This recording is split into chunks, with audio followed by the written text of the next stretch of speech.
O xurado está composto por os seguintes membros: Jesús Castro Sineiro, pola Fundación Rocío Castro, Don Carlos Arias Iglesias, representante da Xunta de Galicia, Camilo Noia Campos, da Asociación de Traductores Galegos, Don José Antón Palacio, do Departamento de Traducción da Universidade de Vigo, Antón Santamaría, da Real Academia Galega, Xulio Ruiz Paredes, director do IGAL, que actúa en calidad de secretario do xurado, con voz pero sen foto. O objetivo deste premio é destacar a calidad das traduccións dos clásicos da literatura universal que a Biblioteca Virtual Vivir publica periódicamente na súa página web www.vivir.com, nunha iniciativa que pretende a un tempo colaborar no proceso de normalización da lingua do país e contribuir a enriquecer o universo literario galego mediante a versión dos autores consagrados que escribiron noutras linguas.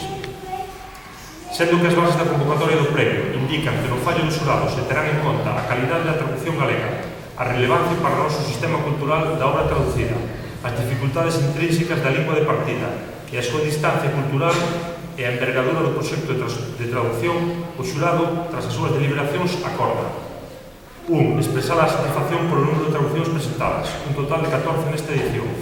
2. Outorgarlle o premio Plácido Castro 2014 execue a traductora Mona Imai pola obra Watchman de Natsume Soseki e máis Alejandro Tovar pola súa produción O forasteiro misterioso de Mark Twain.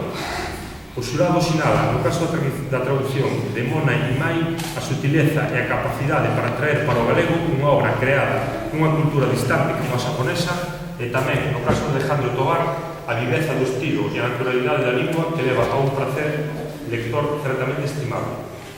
E para que se conste, asínase a presente en Pontevedra outra sesión do Tribunal.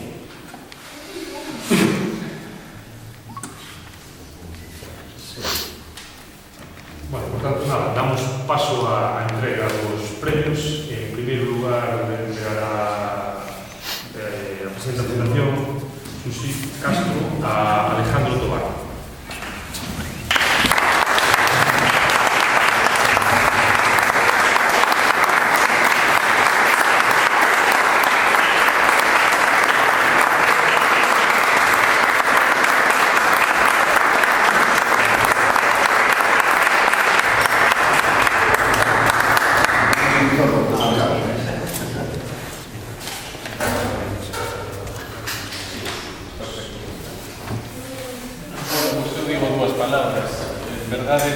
Alégrome moito de estar a compartir o premio con Mona Imai. Premiouse, entendo eu, as dúas principais, a máis de, por suposto, dos libros, as dúas principais editoriais de traducción, que son o Rinoceronte, Fugi e Muni. Premiouse, no noso caso, un libro do inglés, un libro anglófilo, como era Plácido Castro, e premiouse, quero entender, non só o traductor, ou polo menos non no noso caso. Agora estamos nos tempos políticos, eu penso concretamente nunha señora andaluza, Susana Díaz, que sempre fala porque a mí me votaron os andaluces para tal, porque eu vou facer. Iso é un mal costume, non se debe de facer así, é un grupo. No meu caso, pasando a traducción, por suposto, fixen eu o traballo principal, pero sen os correctores que foron dous, sen a maquetadora e sen as cuestións de edición era imposible. E supoño que no caso de Rinoceronte pasa algo similar, que é un grupo, o traductor pon o nome, pero bueno, é solamente unha parte. E máis nada, quería tamén agradecer a Fundación Plácido Castro, conocido por Rubio, e a Asociación de Traductores Galegos, sen o que non poderíamos estar aquí.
a oportunidade de traducir a combinación, cosa que non parece que podemos hacer.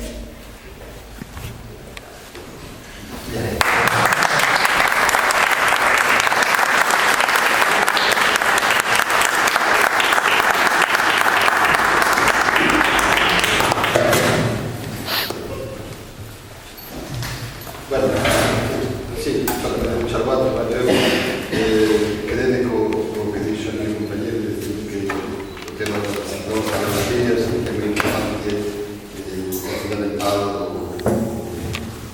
o trato humano a hora de traducir. Creo que por moito que avance a tecnología, sempre vamos a necesitar ese equilibrio para a traducción.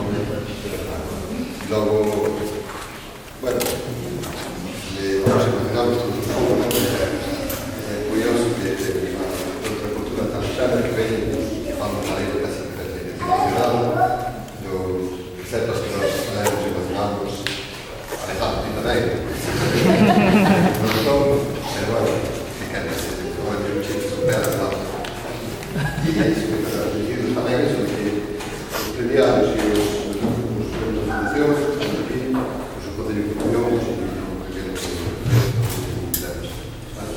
gracias por la asistencia. Esperemos que o próximo ano haxa máis público e eu sepa máis da cultura da traducción e falarmos un rato moito máis amplo.